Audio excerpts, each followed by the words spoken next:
देखिए, बड़ी सीधी सी बात है। सुधांशु जी ने एक बड़ी लंबी कहानी सुनाई। नहीं, आप जनता की सवाल का जवाब दीजिए। जनता कह रही है कि अगर आप राम मंदिर का न्योता आप उसका बहिष्कार करते हैं तो ये कौन सी सेक्युलरिज्म है?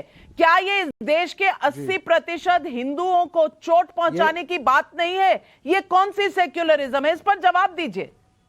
नहीं, देखिए किसी भी राजनीतिक दल ने ऑपोजिशन के राम मंदिर के बहिष्कार की बात नहीं कही है। हमने प्राइम मिनिस्टर के रोल पे क्वेश्चन उठाया है कि प्रधानमंत्री भाजपा और आरएसएस 2024 के चुनाव की तैयारी में मंदिर का उपयोग कर रही है। यहां महंत राजू दास बैठे हैं, इनसे पूछिए किसका काम है मंदिरों का उद्घाटन करना, किसका काम है मंदिरों को चलाना? धर्मगुरुओं का। धर्मगुरु पॉलिटिशियन बन गए, पॉलिटिशियन धर्मगुरु बन गए। किसका काम क्या है मालूम ही नहीं है। कौन सत्ता चलाएगा कौन नहीं। चलिए, आपने तो अपना वक्तव्य डिबेट के शुरू में और डिबेट के बीच में बदल ही दिया। संत राजूदास जी, जवाब दीजिए। क्या ये उद्घाटन का हक सिर्फ धर्म गुरुओं को है, प्रधानमंत्री को नहीं? ये पूछ रहे हैं। हंसी आती है। आज विवेक भाई का जो सवाल है, वाह क्या बात है। ये ऐसे विचारधारा से आते हैं कि कभी किसी को मानते नहीं। दुख इस बात की है कि अभी ये पाकिस्तान में इनकी विचारधारा नहीं पनप पा रही, अफगानिस्तान में इनकी विचारधारा नहीं पनप पा रही, सीरिया में इनकी विचारधारा नहीं पनप पा रही। अब लेकिन हिंदुस्तान में इनको चिंता है कि सिर्फ ये कार्यक्रम साधु को करना चाहिए। मोदी जी क्यों आ रहे हैं? इनको चिंता जो पानी पी पी के आडवाणी जी को गाली देने वाले, आज वो चिंता करे अरे आडवाणी जी को कैसे रोक दिया गया। दुख है जिस प्रकार की इनकी वक्तव्य है, बोली है, भाषा है, अति निंदनीय है। मेरा सिर्फ आना कहना यही है कि जिस प्रकार से सुन तो लीजिए, सुनिए तो विवेक जी, सुनिए विवेक, मैं आपको सुन रहा था विवेक जी। विषय यह है कि मोदी जी को हमने निमंत्रण दिया है, साधु संतों ने निमंत्रण दिया है। आज उस प्राण प्रतिष्ठा महोत्सव में देश के कोने कोने से और प्रधानमंत्री बन गए धर्मगुरु। मतांतर इसका काम क्या है? संप्रदाय के मानने वाले महात्मा आ रहे हैं, वो बौद्धिस्ट धर्मगुरु आ रहे हैं। यहाँ पर देख लीजिए कि जो सिख धर्मगुरु आ रहे हैं और हमारे जितने पंथ के लोग धर्मगुरु हैं, चाहे वो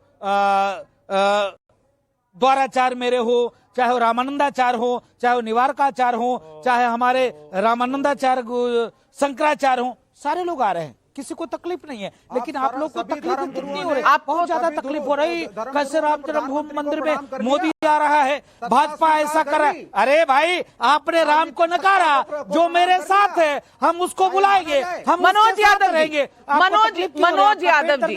यादव जी, सवाल सेक्युलरिज्म का है, सवाल संविधान का है, और पब्लिक का सवाल यही है कि हिंदुओं को चोट पहुंचाकर ही क्या सेक्युलरिज्म का आपका जो सवाल है वो पूरा होता है? और सुधीर का दिल्ली से आप ही के लिए सवाल है, कह रहे हैं मेरा सवाल समाजवादी पार्टी के प्रवक्ता मनोज जी से है कि राम भक्त पर गोली किसने चलवाई थी, इसका जवाब दीजिए।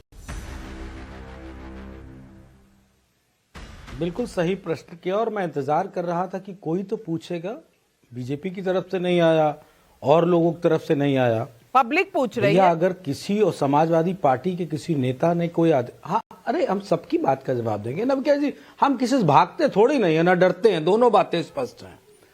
अगर समाजवादी पार्टी ने कोई गैर संवैधानिक कार्य किया है तो उसके लिए अदालतें हैं, कानून है। अगर नहीं किया है तो जिस व्यक्ति ने सवाल पूछा है वो अपने ज्ञान का वर्धन करे, तब सवाल पूछे, क्योंकि हम अज्ञानियों की बातों का जवाब थोड़ा देना कम पसंद करते हैं। ये देश संविधान और कानून से चलता है, किसी की भावना से नहीं। मेरी भावना आ जाए कि 4 जूते मारना है किसी को, तो क्या मेरी भावना से मैं 4 जूते मार लूंगा क्या? वो कानूनी अपराध है, इंसान जेल में चला जाएगा।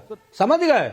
भावना से जेल नहीं चलता है, देश नहीं चलता है। और अगर ज्यादा शौक है कि भावना से ही चलाना है तो बताइएगा, कभी सत्ता बदलेगी, जब बदलेगी तब लोग हम भावना चलाएंगे, तब आप छटपटाएंगे जैसे बिन पानी मछली छटपटाती है ना, हाय दुहाई कहाँ हो संविधान, मैं तो तुम्हें ही ढूंढ रहा हूँ, इतनी देर से कहाँ सुधांशु जी, छुपे हो, ये सब भावनाओं के हिसाब से। सुधांशु जी जवाब भी दीजिए इस बात का भी जो मनोज यादव जी ने उठाया। समय कम है मनोज यादव जी, रोकूंगी। सुधांशु जी जवाब दीजिए इसका भी और इस बात का भी कि जब नेहरू जी के मना करने के बाद भी राजेंद्र प्रसाद जी गए थे सोमनाथ, तो क्या इस देश का इतिहास भूल चुके हैं विवेक जी? देखिए, मैं सिर्फ एक बात मनोज जी से मैं बोल सकता हूं जी, आप ही को बोल। मैं मनोज जी से सिर्फ एक ही भावना पूछ लेना चाहता हूं। आपके तत्कालीन मुख्यमंत्री और अखिलेश जी के स्वर्गीय पिताजी ने यह कहा था कि हम तथाकथित बाबरी मस्जिद दोबारा बनवाएंगे, और 1993 में फ्लोर ऑफ द हाउस पे बोला था, और पीवी नरसिम्हा राव ने शायद 18 या 19 दिसंबर 1992 को बोला था। बस इतना बता दीजिए आज वो बयान विड्रॉ है या सस्टेन करता है, ताकि जब आपकी तथाकथित ख्वाबों ख्यालों वाली सत्ता जो कभी आनी नहीं, अगर वो आएगी तो वो बयान कायम है कि नहीं। अगर वो बयान कायम है तो मंदिर में कैसे आने की आस्था रख रहे हैं? या तो बयान विड्रॉ कर लीजिए, माफी मांग लीजिए, और वो भी संवैधानिक गलत है, क्योंकि संविधान के अनुसार सरकार को धार्मिक स्थल नहीं बनवाना चाहिए, और वो मुस्लिमों की धार्मिक भावना का मजाक है, क्योंकि पीवी नरसिम्हा राव और मुलायम सिंह यादव इस्लाम की नजर में काफिर थे, और काफिर को मस्जिद तामील करने का हक नहीं है। अब बताइए, ये मजाक असंवैधानिक और बिल्कुल। मेरे पास सिर्फ 20 सेकंड का समय, 20 सेकंड। जवाब ले लो। मैं 10 सेकंड में ही जवाब नवका जी दूंगा। बाबरी मस्जिद के लिए जगह किसने दी है? उस व्यक्ति का नाम तो बताओ, किसकी सरकार में जगह मिली है? फैजाबाद अयोध्या कोर्ट ने दी है, ज्ञान की बात आप मुझसे पूछ रहे हो, खुद जमीन दिए बैठे हो। अरे तो मंदिर भी कोर्ट ने ही बनवाया है, मोदी और भाजपा ने नहीं। मैंने इसीलिए मैंने कहा था, मैं फंसा रहा था, फंस गए ना। साहब गए हैं क्योंकि कोर्ट ने कहा, कोर्ट ने डायरेक्ट किया है और जगह दी गई है। मनोज यादव जी जाल जितना बिछाएंगे उस जाल में खुद ही फंसते चले जाएंगे। आज सेक्युलरिज्म की परिभाषा पर, राम के संविधान में होने पर, और अब मस्जिद की जमीन पर कहां कहां लैंडमाइन, कहां कहां जाल, कहां कहां आप फंसेंगे। मुद्दा